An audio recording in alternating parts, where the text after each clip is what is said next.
ആ കുട്ടിയാരാണെന്നറിയുമോ?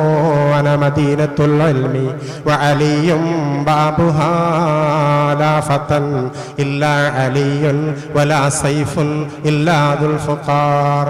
ഞാൻ വിജ്ഞാനത്തിന്റെ പട്ടണമാണ്, അതിലേക്കൊരു കവാടമുണ്ടെങ്കിൽ അത് അലിയാണെന്ന് പഠിപ്പിച്ച സഹാബത്തിന്റെ കൂട്ടത്തിൽ ഏറ്റവും കൂടുതൽ അറിവ് അള്ളാഹുവിന്റെ റസൂൽ ചൊരിഞ്ഞുകൊടുത്ത ഒരു സഹാബി.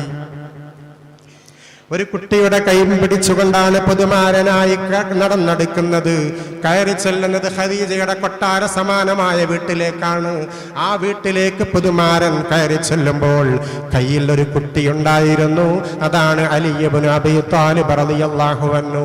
ആ ഉമ്മറപ്പടിയിൽ ഒരു കൊച്ചുകുട്ടി ഇരിക്കുന്നുണ്ടായിരുന്നു ഖദീജയുടെ. അതായിരുന്നു സയ്യിദ് റളിയല്ലാഹു അൻഹു. രണ്ട് കയ്യിലും രണ്ട് കുട്ടികളുണ്ടായിരുന്നു. ഒന്നാണ് സയ്യിദ് റളിയല്ലാഹു അൻഹു, ഒന്നാണ് അലി റളിയല്ലാഹു അൻഹു.